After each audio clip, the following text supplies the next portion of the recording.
Graça e paz. Graça e paz a você, meu irmão. Graça e paz a você, minha irmã. Graça e paz a você que nos encontrou nesse link de internet. Que o Senhor seja contigo e que a bênção do Senhor seja sobre a sua casa, sobre a sua vida. Nós estranhamos muitas vezes quando nós chegamos aqui no templo e o templo está vazio. Apenas o pessoal da equipe aqui. E eu sei que para você que está aí atrás da câmera, muitas vezes isso também dói, porque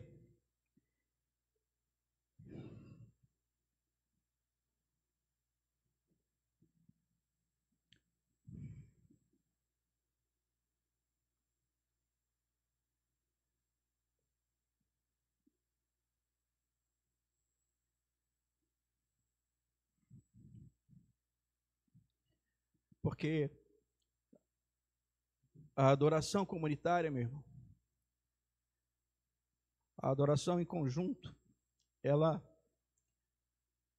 faz parte da vida cristã. Por isso eu começo dizendo a você, meu querido, minha querida, que se você partilha do que talvez você não sabe o que eu estou sentindo, mas é bem provável que você imagine o que nós sintamos. A saudade, os rostos que nós não vemos, as pessoas que nós não abraçamos. E eu também começo dizendo que essa dinâmica, essa dimensão da igreja, a igreja comunitária, da adoração comunitária, ela muitas vezes ela é imprescindível para a vivência da nossa fé. Porque, me desculpem os desigrejados, se assim você se considera, mas eu não consigo ser igreja sem o meu irmão, sem a minha irmã. Eu não consigo ser igreja sem a alegria da comunhão, a alegria da Eucaristia, a alegria do pão e do vinho que comungamos. Então, todas as vezes que nós subimos ao púlpito ou estamos aqui adorando ao Senhor com a equipe, é gostoso, enfim, para nós é um deleite. Mas quando nós olhamos para os bancos vazios, a gente sente também um vazio. Porque você, meu irmão, você, minha irmã, que está nos assistindo agora, você não está aqui. Mas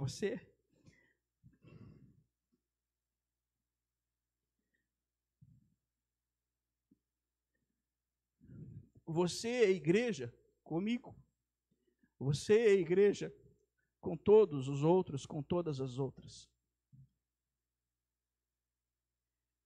E nesse momento em que a gente fala um pouco do que seja uma perda, eu quero abrir com você no Evangelho segundo Lucas, no capítulo 24, Lucas, capítulo 24, no verso 13, Evangelho segundo Lucas, no capítulo 24, no verso 13. Acompanhe comigo, meu irmão, acompanhe comigo, minha irmã, a leitura, porque o evangelista diz para nós que naquele mesmo dia, 2 deles estavam de caminho para uma aldeia chamada Emaús, distante de Jerusalém, 60 estádios. E iam conversando a respeito de todas as coisas sucedidas. Aconteceu que, enquanto conversavam e discutiam, o próprio Jesus se aproximou e ia com eles.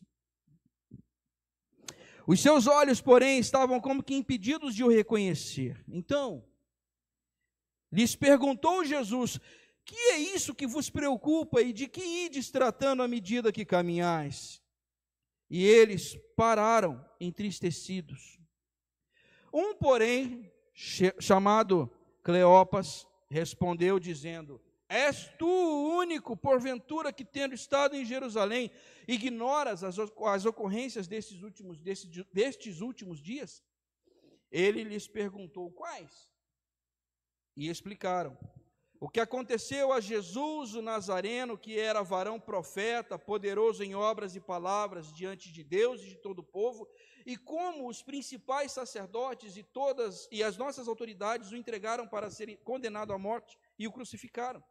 Ora, nós esperávamos que fosse ele quem havia de redimir a Israel, mas depois de tudo isto, é já este o terceiro dia desde que tais coisas sucederam. É verdade também que algumas mulheres das que conosco estavam nos surpreenderam, tendo ido de madrugada ao túmulo e não achando o corpo de Jesus, voltaram dizendo terem tido uma visão de anjos, os quais afirmam que ele vive. De fato, alguns dos nossos foram ao sepulcro e verificaram a exatidão do que disseram as mulheres, mas não o viram.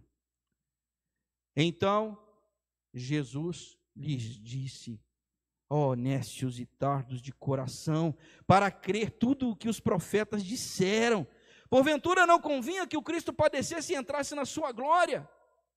E começando por Moisés, discorrendo por todos os profetas, expunha-lhes o que a seu respeito constava em todas as Escrituras. Quando se aproximavam da aldeia para onde iam, fez ele menção de passar adiante. Mas eles o constrangeram, dizendo: fica conosco, porque é tarde e o dia já declina. E entrou para ficar com eles. E aconteceu que quando estavam à mesa, tomando ele o pão, abençoou-o, e tendo-o partido, lhes deu. Então se lhes abriram os olhos e o reconheceram, mas ele desapareceu da presença deles. E disseram um ao outro: porventura não nos ardia o coração quando ele pelo caminho nos falava, quando nos expunha as Escrituras? E na mesma hora, levantando-se, voltaram para Jerusalém, onde acharam reunidos os 11 e outros com eles, os quais diziam: o Senhor ressuscitou e já apareceu a Simão. Então os dois contaram o que lhes acontecera no caminho e como fora por eles reconhecido no partir do pão. Ore comigo. Senhor, obrigado pela tua palavra, te agradecemos e te pedimos, Espírito Santo, fala conosco na profundidade que o Senhor requer e faze-nos compreender na amplitude necessária. Assim nós oramos em teu nome, Jesus. Amém e amém. Tempos, irmãos e irmãs, tempos de desesperança. E o que fazer em tempos de desesperança? É sobre isso que eu quero refletir com você algumas coisas que a palavra de Deus ela nos ensina. Em tempos de desesperança, e eu uso esse texto aqui como um texto bastante significativo, porque neste momento os discípulos viviam desesperança extrema. Você imagina Jesus andando com eles, 3 anos, talvez 3 anos e meio, fazendo milagres extraordinários, cumprindo profecia a profecia, e à medida que as coisas iam acontecendo, eles pensavam: é Ele, é Ele, é Ele, Ele é o Messias, é Ele que vai nos... Até aquele ápice, quando ele entra em Jerusalém, cumprindo uma profecia, montado num jumentinho, cumprindo a palavra como está lá em Miqueias, aclamado rei na entrada, mas, no entanto, uma semana depois, um pouquinho menos, ele literalmente é entregue, entregue às autoridades judaicas. As judaicas o entregam às autoridades romanas. As autoridades romanas o julgam um criminoso político, porque se fez rei. E ele vai para a cruz. A cruz era um tipo de morte o mais humilhante que existia. E aqui, se você está assistindo a partir do canal da Igreja Metodista, procure aí no nosso canal, há uma reflexão, um encontro chamado Páscoa, terceiro, que vai falar um pouco sobre o que era a crucificação. Mas a cruz, ela era humilhante. E quem subia à cruz, muitas vezes, teria a perspectiva de que, primeiro, não sairia de lá, nem para o enterro. Porque a maioria dos crucificados, ele permaneceria na cruz. Porque os seus ossos seriam quebrados, nenhum dos seus amigos poderia retirá-lo. As aves, à medida que aquele condenado estivesse fraquejando, as aves de rapina iriam literalmente comer aquele cadáver. E o que sobrasse, escorreria pela cruz para que os cães, os porcos, devorassem o restante. Qual era a perspectiva desse Jesus que passa 3 anos e meio e é crucificado? Por isso que, quando nós olhamos o texto aqui no capítulo 24 de Lucas, era a desesperança patente ali, a ponto desses dois abandonarem o seu lugar, Jerusalém, o seu lugar, e irem para outro lugar. Vamos abandonar os sonhos, vamos abandonar tudo se acabou. Irmão e irmã, muitas vezes em tempos de desesperança, é isso que nos acontece. Nós achamos que porque aquelas coisas estão acontecendo, nós fazemos o nosso quebra-cabeça, montamos, e achamos que o cenário vai ser aquele de desesperança, morte, e acabou tudo, já era. Mas eu digo para você, meu querido, minha querida, eu e você, nunca podemos desistir e dizer, acabou. Porque a palavra nos diz, o Senhor dizendo para nós, eu é que sei que pensamentos eu tenho a vosso respeito, pensamentos de paz e não de mal. Querido, querida, muitas vezes, embora o cenário ele seja um cenário ruim, eu preciso consultar ao Senhor para saber se eu posso ou não abandonar o lugar onde eu estou. Aqui o que acontece? Eles abandonam o lugar onde Jesus havia dito antes para permanecer. Mas eles abandonam e vão embora. Amado, amada, antes de se movimentar num cenário de desesperança, num cenário de dúvida, pergunte ao Senhor se é aquilo mesmo. Consulte ao Senhor. Uma outra coisa que eu quero explorar contigo quando eu olho para esse texto, veja, não é porque eles abandonam o lugar que Jesus os abandona. Olhe para o texto e diz que enquanto eles caminhavam na sua conversa de desesperança, quem se aproxima? O próprio Jesus. Aqui eu não quero entrar na celeuma, na polêmica sobre por que eles não o reconheceram, enfim. Existem muitas hipóteses, entre as quais dizem que, por conta do trauma violento que se assolou sobre todos eles, apareceram um ressurreto numa caminhada, numa jornada, talvez eles nem tenham mirado o olhar à pessoa, eles não reconheceram. Era o trauma extremo. Mas Jesus se aproxima e vai conversando com eles. Irmão e irmã, a gente muitas vezes abre mão das nossas posições, dos nossos lugares e vamos embora. Se você que está nos assistindo, se de repente você abandonou a tua igreja local por conta da pandemia, se você abandonou a tua comunidade, se você abandonou o teu pastor, tua pastora, se você largou mão do teu líder, você não quis mais saber. Olha, apesar de tudo isso, Jesus, Ele caminha com você, assim como Ele caminhou com aqueles. Não é porque você abriu mão que Jesus abriu mão de você. Por isso, entenda uma coisa.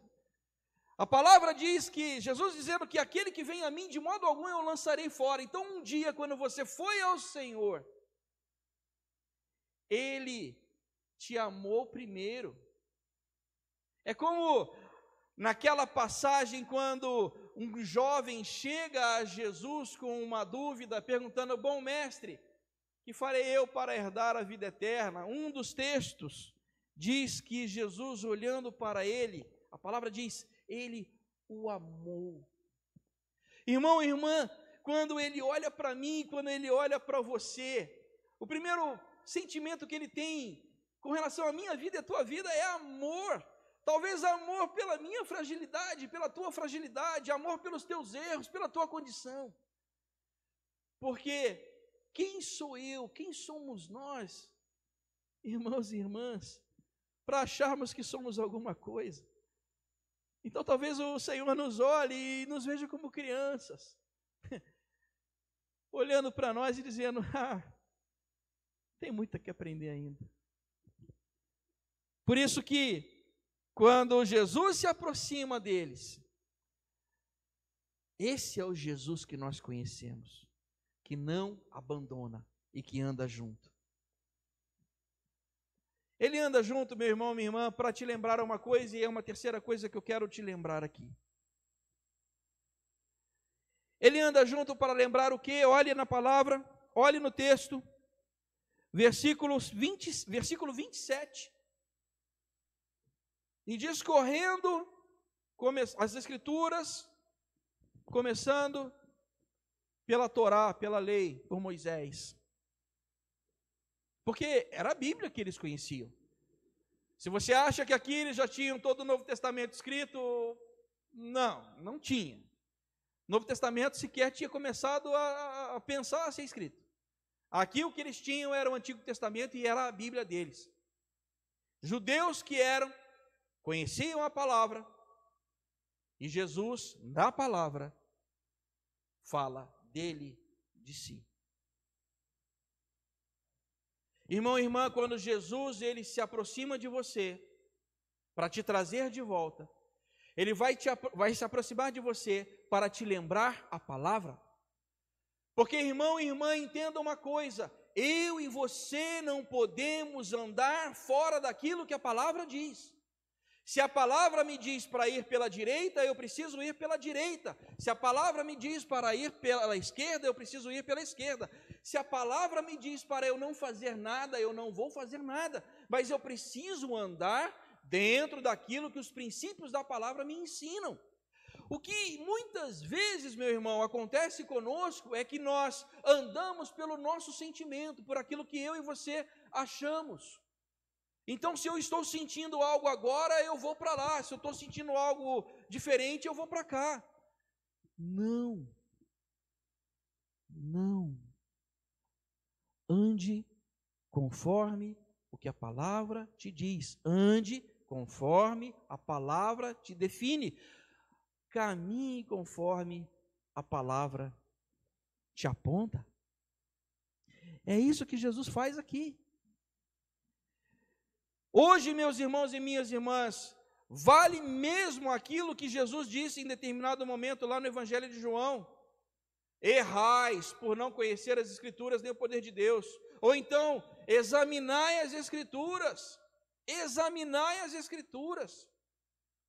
Paulo, em determinado momento, em uma das suas epístolas, ele diz: olha, não sejais como meninos, sendo levados por qualquer vento de doutrina, como folhas ao vento para lá e para cá, conforme bate o vento. E olha, gente, eu chamo a tua atenção para que você se fixe naquilo que a palavra diz.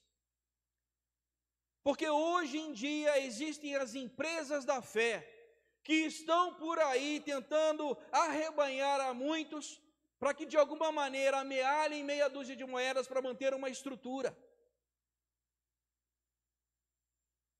E eu quero te lembrar que hoje, em tempos de pandemia, essas empresas da fé estão em dificuldades, estão tentando de alguma maneira achar alguma vinculação, falar, enfim,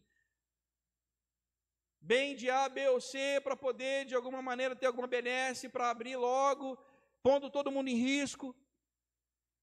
Enquanto que aqueles lugares que não fazem tanta ênfase, eles acabam se tornando os lugares errados. Está errado, tem que abrir a igreja. Quero te lembrar, irmão e irmã, que quando a igreja no primeiro século ela foi perseguida, eles se reuniam em cavernas, se reuniam em cemitérios, eles iam para os desertos, eles se reuniam em cenáculos escondidos, às escondidas, porque eles entendiam que a igreja não era o prédio, não era a estrutura, não era o pátio do templo. A igreja sou eu e é você. A igreja é esse templo vivo onde o Espírito Santo habita. Eu não posso, meu irmão, eu não posso, minha irmã, achar que a igreja é o prédio. Não posso achar que a igreja é a estrutura. Não posso achar que a igreja é a placa, é o CNPJ. Por isso, muito cuidado hoje, meu irmão, minha irmã, se você não se finca na palavra. Porque se você não se finca na palavra, você muito provavelmente será uma presa fácil a esses que prometem fundos e fundos, por um voto ou por um propósito de 50 a 100 reais.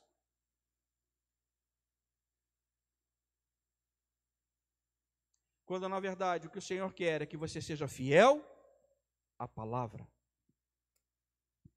E aqui, olhando para o texto, eu vejo que Jesus, ele fala com ele das Escrituras, com eles das Escrituras. E eles, de um desconhecido, que era aquele transeunte, aquele caminhante, chamam ele para entrar e ficar, porque o texto diz que o dia estava declinando, estava anoitecendo. Não era algo seguro ficar andando pelas estradas da Palestina do primeiro século no escuro. E aqui eu quero te chamar a atenção, meu irmão, minha irmã. Chame Jesus para entrar de novo.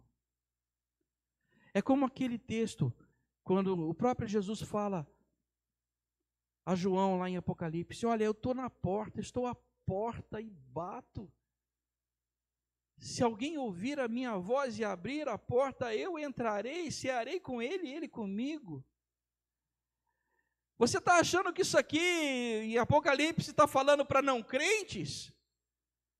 Absolutamente que não, porque é um trecho de uma das cartas às igrejas da Ásia. Jesus está falando isso para crentes.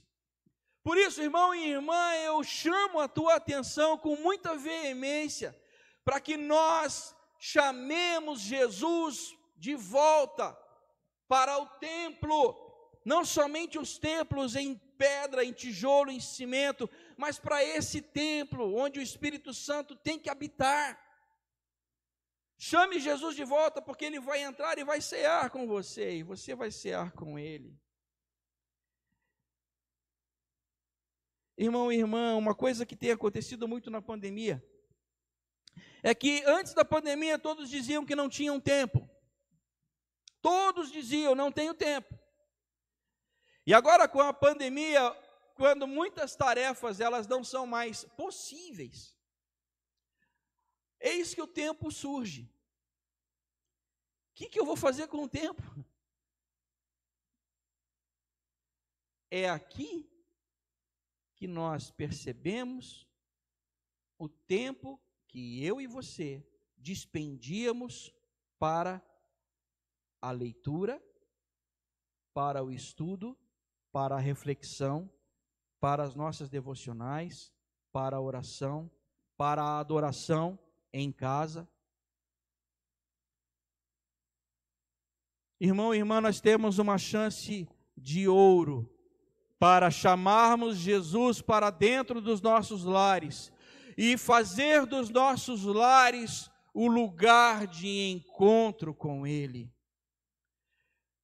É como lá em Isaías, quando o profeta, o texto diz, no ano da morte do rei, eu vi o Senhor.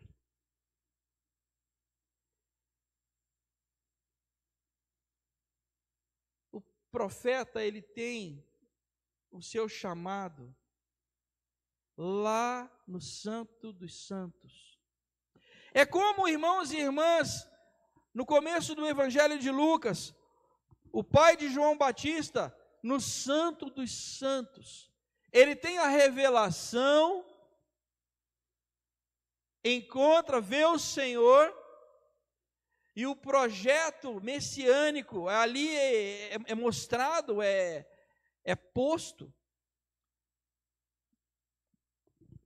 É como lá em Atos, por exemplo, Atos 13, você não precisa abrir, mas Atos 13, no versículo 1 e 2. Paulo e Silas, o texto diz, enquanto ministravam ao Senhor, adoravam ao Senhor, e algumas outras traduções, serviam ao Senhor, eles estavam nessa condição, o Espírito Santo se revela e chama eles para uma missão. Irmão e irmã, são nesses momentos a sós que o Senhor, Ele quer se revelar a você e a mim. E a pandemia, que para muitos é desesperança, ela acaba se tornando uma janela de oportunidade para que nós redescubramos a igreja, fortaleçamos a igreja que somos nós, para ouvir do Senhor a missão, o chamado que Ele tem para mim e para você.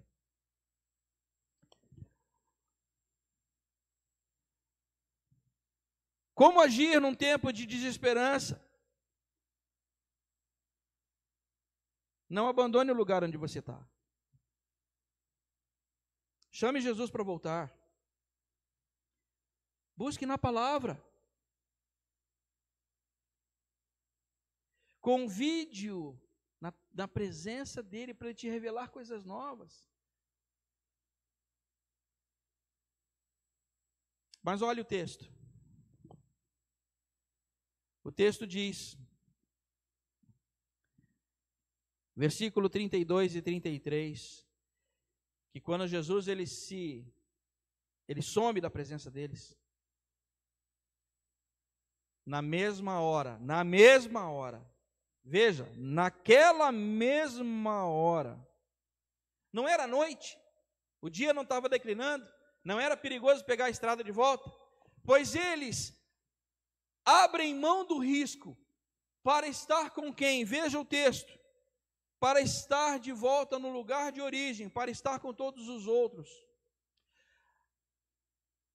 Irmão e irmã, quando o Senhor, Ele nos brinda com a sua presença, é como se recebêssemos uma unção nova, para fazermos exatamente aquilo que Ele deseja que façamos. E no caso aqui, era voltar ao lugar de origem, e estar com o restante da igreja, e reunidos ali, continuassem o que deveria ser feito.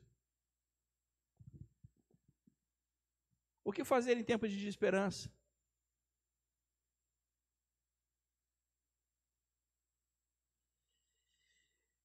Meu irmão, minha irmã, e quando eles se reúnem, abra comigo, livro de Atos, Atos no capítulo 2.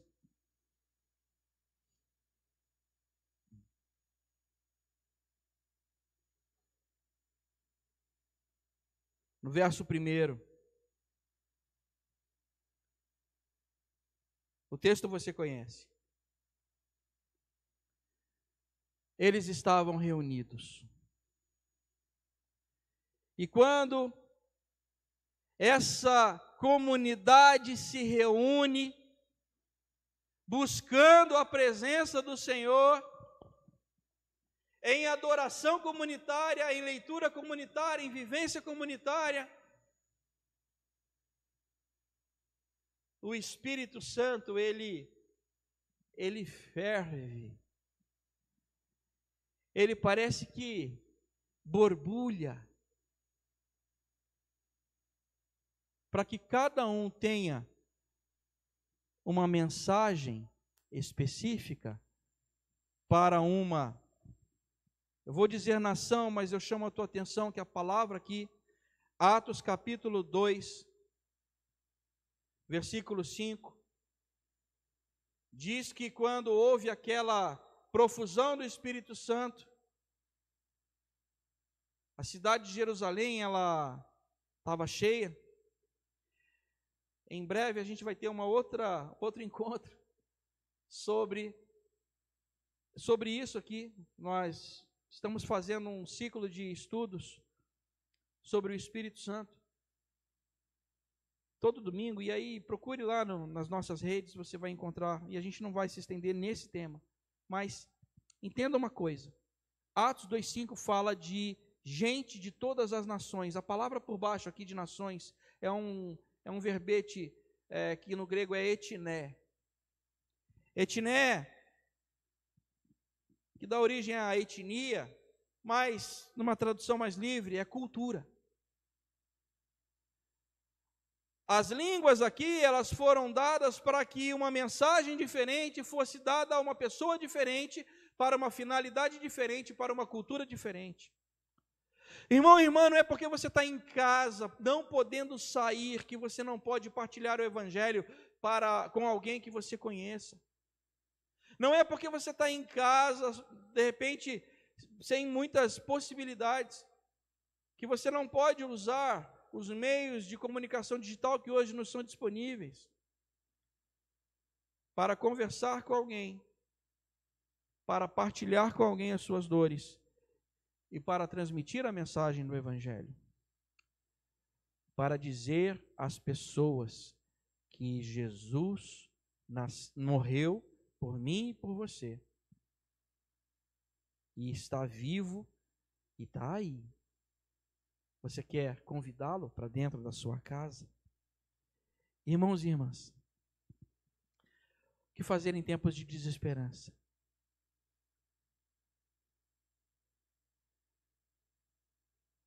O meu desejo e a minha oração é que nesses tempos difíceis, no dia a dia, você não abandone o lugar onde você está. Não abandone o seu chamado. Não saia do lugar da tua promessa. Mas se você saiu, convide Jesus para voltar. Celebre a sua presença em oração, na palavra. E não se esqueça dos seus irmãos e irmãs que congregam contigo. Porque quando nós nos reunimos, o Espírito Santo, ele nos brinda com uma mensagem nova, com uma unção nova e com uma tarefa nova.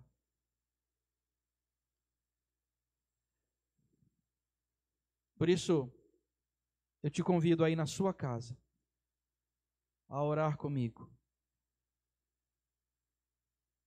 E se você, de alguma maneira, você se encontra extremamente desanimado, coloque isso diante do Senhor.